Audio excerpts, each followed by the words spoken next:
Lakeland PBS presents Dedicated to Care, Lieutenant Colonel Hortense McKay, brought to you by the Minnesota Arts and Cultural Heritage Fund and the citizens of Minnesota.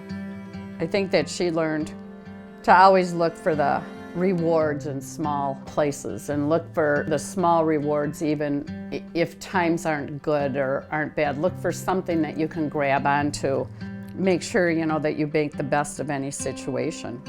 And that sometimes the rewards come in very subtle ways that you don't even realize. And I think that, having been in a situation, where you literally had to say, this person is not going to live, we're going to take this person, has to be, I don't know that they ever taught them that, at that time or whatever. And so to be thrown into a situation like that, and after the hard days of work and, there's not enough food to feed people, somewhere you had to find a little glimmer of hope. And I think that somehow Hortense was always able and managed to do that.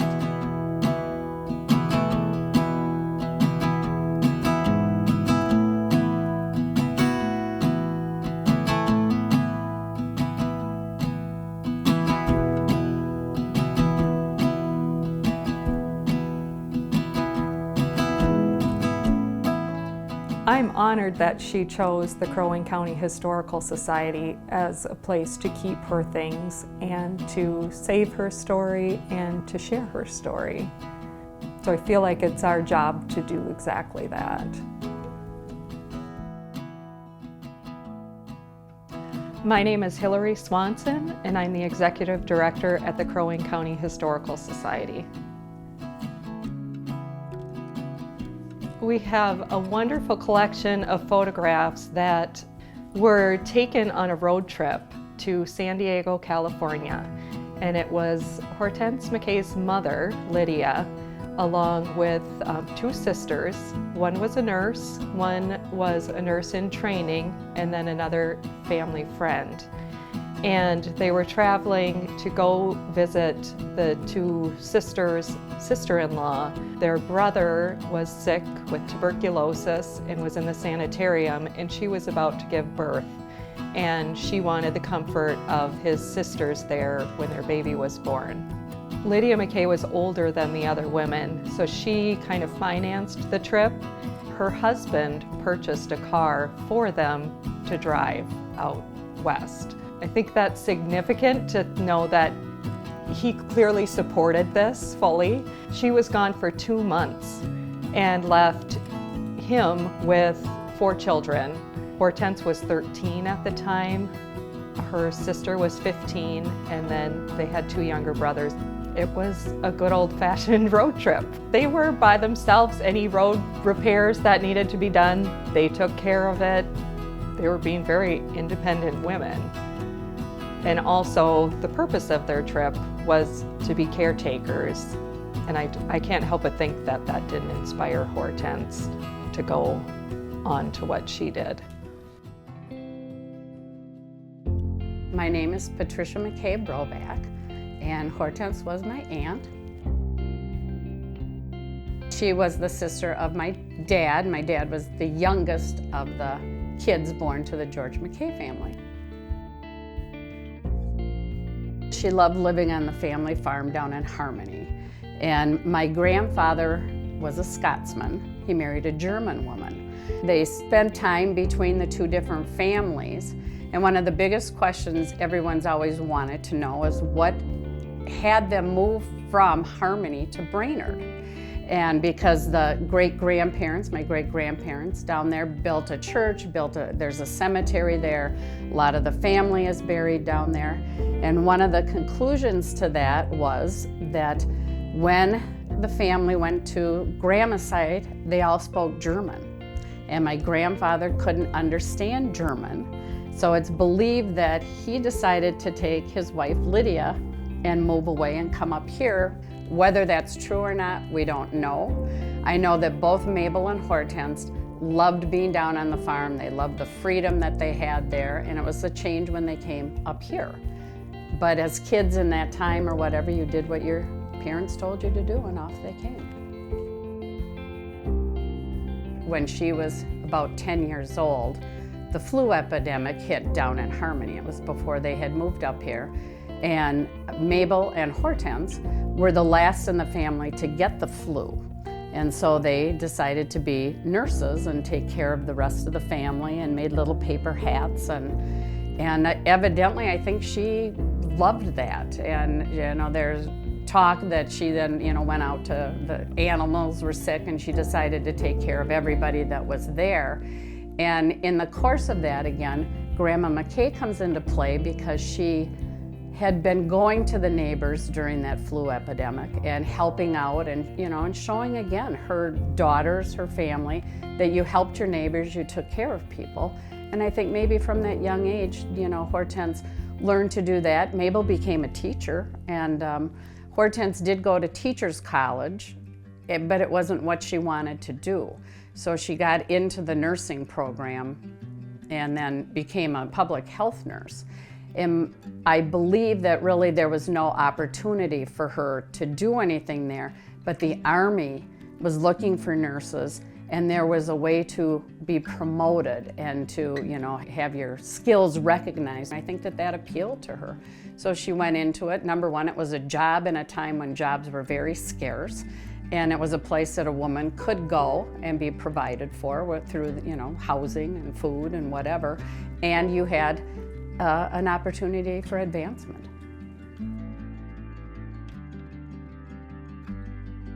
So she graduated from nursing school and had a few different jobs. But I think it's really significant to know that she applied to the Army Nurse Corps in 1936, 3 years prior to Germany invading Poland.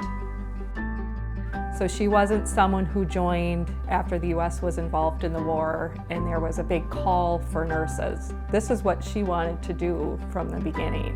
I think that's really powerful.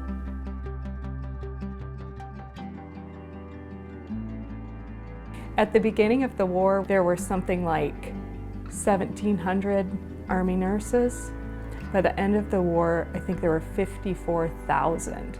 So that shows she was very much in the minority when she made that decision.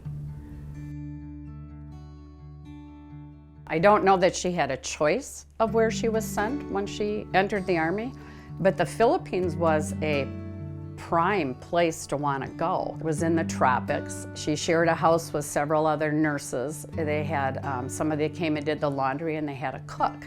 And I know that the cost of all of that was very minimal.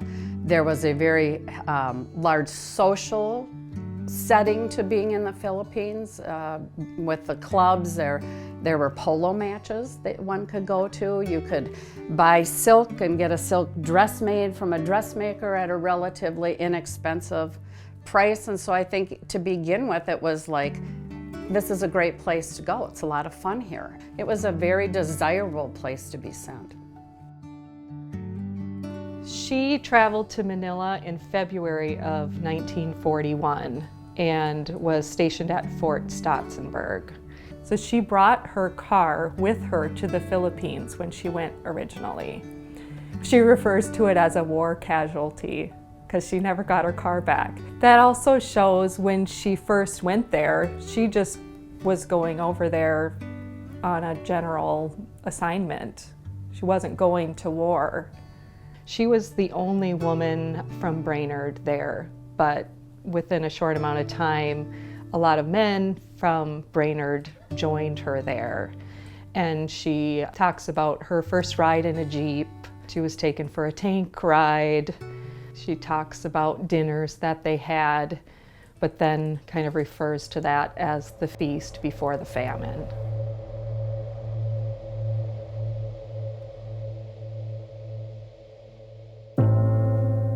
She talks about waking up and hearing about the bombing of Pearl Harbor on the radio, and they all knew they would be next.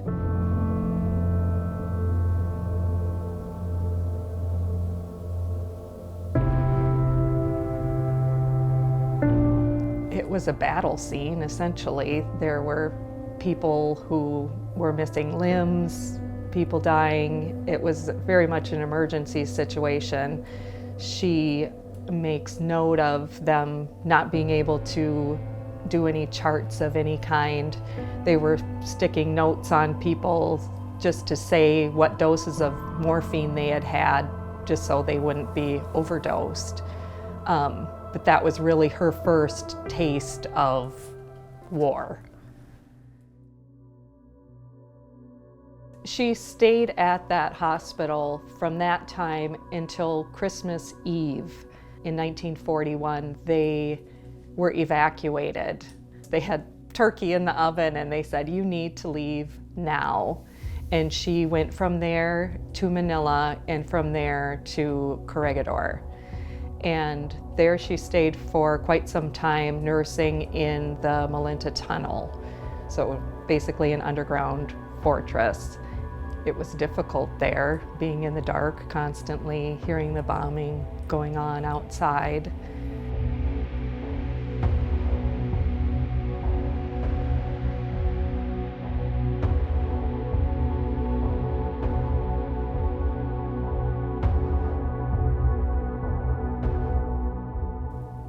After they were sent to Bataan, she was stationed at Hospital Number 2, which was completely an outdoor hospital. So she talks about factors like the sun. They didn't have any cover. Their treated water was in a couple of bags, so you had to essentially wait in line to get a drink. The only water they had for bathing was a stream. They were rationing food by the teaspoon. These aren't normal nurse circumstances. Then once they were attacked, treating people, amputees, people, I can't even speak to it. It's just so awful. Any nurse has a tough job, but being in a combat situation, I just can't even imagine what they went through.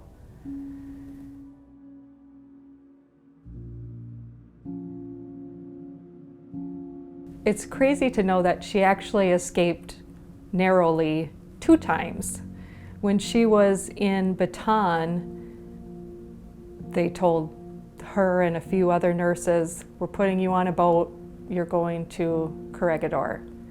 And her comment is, "These were my orders, and I will have to live with this for the rest of my life." Because she didn't want to leave, and she felt she needed to stay. I think she says that they figured she'd be better off continuing to nurse than to be a prisoner. And it was on April 8th that these women left on a boat, and on April 9th, Bataan surrendered. So fast forward to Corregidor, she's there. Again, 13 women. They put them on a boat, got them to a submarine, and it was 36 hours before Corregidor fell.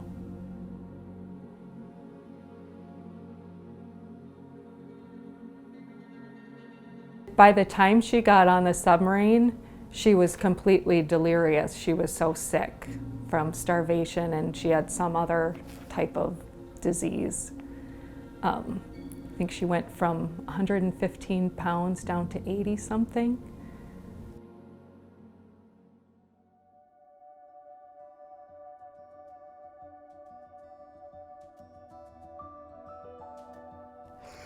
You know, she really didn't talk a lot about things.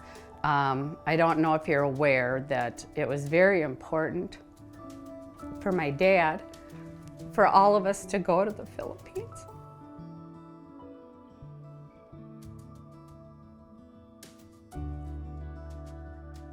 He wanted us to understand things. So during the trip, my mom went with my dad once, both my brothers went with my dad once, I went with my dad, and then I went back with my cousin. And during that time, we found out more things about where she was. We were able to see where hospital number 2 was, and the stream that they have the picture of, where the nurses would bathe and things. And she talked in bits and pieces. One of the things that hit me the hardest was when they were asked to abandon Hospital Number 2 and make their way to Marvellis to go to Corregidor because the Japanese were coming. You know, she talked a little bit about that and getting there, and one of the things that haunted her, that she disliked the most, was leaving the Philippine nurses who she'd gotten to be very close to. And I think for them to leave, it was hard. Then getting over to Corregidor, she never really talked about being afraid, but she talked about being afraid the night they took him out to the Spearfish to get onto the submarine. And I kept thinking, you have these enemy people coming behind you and you're told to get somewhere, and I don't know how close it was. I know that you could hear gunfire. I would have been terrified.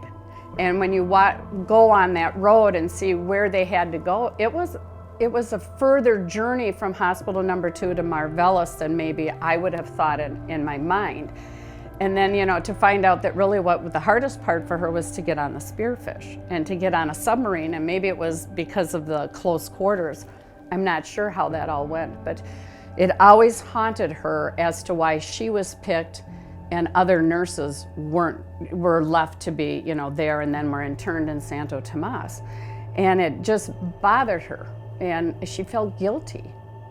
My dad said there were 2 Filipino nurses that Hortense got very close to, and she worried about them.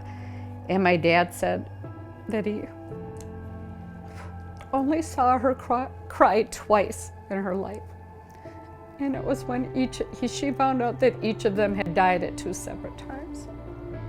So she loved the Filipino nurses and always felt that they didn't get the recognition that they should have gotten also.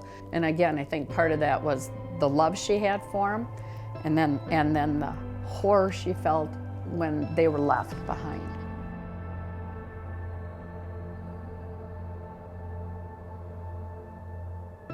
I think what really makes her a hero is she went to Australia then, and then when she was called back to go to Leyte, she went.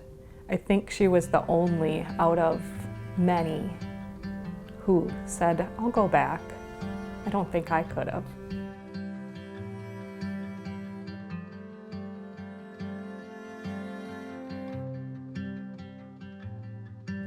I think it's interesting to see that when she was confronted with these horrible situations, rather than be afraid, she learned that she could do this and how important her role was because she was able to do that, how needed she was. I think that's what kept her going.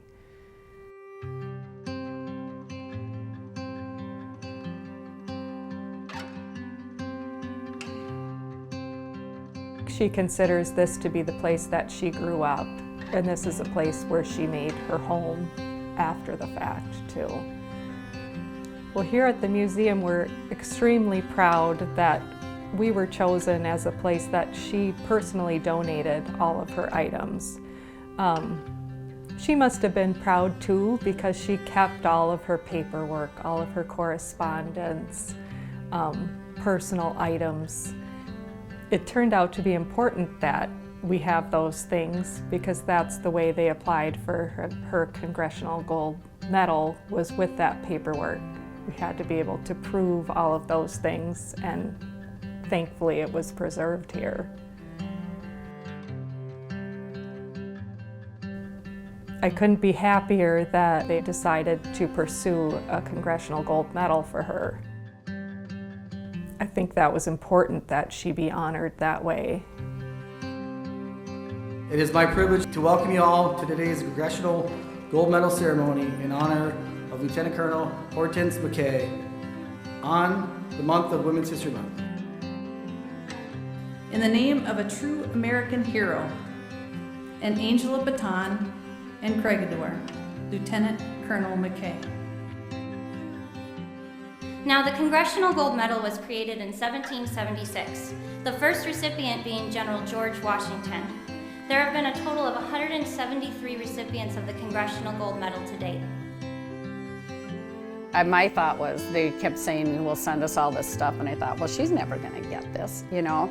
And I didn't quite understand the whole procedure, and then as time went on and I had more communication with the people that were doing it, I kind of went, oh, this is a big deal here. But she wouldn't have liked it. She wouldn't have felt she deserved it. You know, she has, there's a new medical training center at Camp Ripley that was named after her. That she would have loved, because it was a training center where it would help better combat medicine, you know, or whatever, something that was progressive. She would have felt that there were other people that deserved the gold medal other than her. And to be honest with you, when I went to the ceremony, I was shocked at how many people were there. It was absolutely amazing to see how many people from the community and beyond showed up. We have our new Performing Arts Center over at the high school, and it's so big a lot of times that it looks like there's just a handful of people in there, but it really filled it up. It was amazing. I have been to several hundred ceremonies, and I'm really blown away by this one. This is amazing. After she escaped from Bataan and subsequently from Corregidor as those places fell to the Japanese, she continued to serve in the Pacific Theater for the entire duration of World War II. After her time in the war, Colonel McKay remained in the U.S. Army Nurse Corps for another 15 years, working in both leadership and teaching roles across the U.S. and Europe. She then lived in Brainerd until she passed away in 1988. This woman lived a remarkable life. Her courage and steadfastness through trials is heroic and humbling, and I cannot think of a better way to honor her life than receiving this award. And it made you miss the family that her brothers, her sister, that would have appreciated it and been so thrilled for her. So it's kind of a bittersweet thing, you know, with it. But it was you know, unbelievable, and it was nice that we have a place here to put it, to keep it here, because this is where it should be. This is where she would want it to be. But she would have totally felt that she didn't deserve it. I really enjoyed hearing all the different women in the military talk about Hortense, paving the way for what they do now. That was really powerful. She knew her purpose. Nursing is a calling. She was adamant about recording lessons learned from her experiences for future generations, and clearly, we are the benefactors of those lessons today. After the ceremony was over, so many of the women that had come from the military kept coming up and saying they wouldn't be where they were today without Hortense. And that was really an honor to hear how her contributions back then really played into what's developed going forward, you know, with military, and that really was her thing, was to try and make things better. So, on behalf of Army Medicine and the Army Nurse Corps, we say thank you. I am profoundly grateful for this opportunity to speak about Lieutenant Colonel McKay's tremendous contributions to our Army Nurse Corps, the nation, and humanity. It is women like Lieutenant Colonel McKay whose shoulders I stand on. She has afforded me opportunities that I have been granted because of her tenacity. Her military service is part of a chain of events that has afforded me the opportunity, and many of the women who come after me, to serve as they wish. And it has given me the opportunity to stand in front of you wearing 2 stars. The nurse's motto is save 1 life, you are a hero. Save 100 lives, and you are a nurse. Lieutenant Colonel McKay's courage and actions are an embodiment of that motto. She will forever be remembered as the Angel of Bataan. I feel a kinship to her, as there are parallels to her life and mine. Like her, I also serve with and provide medical care to our 1 of the 194th Armor Regiment here in Brainerd, and I deployed with them in 2021, 80 years after she did, only this time to the Middle East. Colonel McKay served her country bravely, loyally, and unwaveringly, surviving harrowing experiences and defying great odds. And because of her life of service and her example, my fellow women and I now have a seat at the table amongst our male peers. Our voices are heard, and we are treated as equal valued members of the team.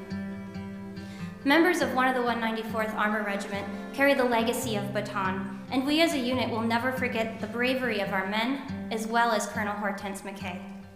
Lieutenant Colonel Hortense McKay proved that women can do the hard things, and now the pages of history will forever remember this, and we will remember her as the Jungle Angel of Baton.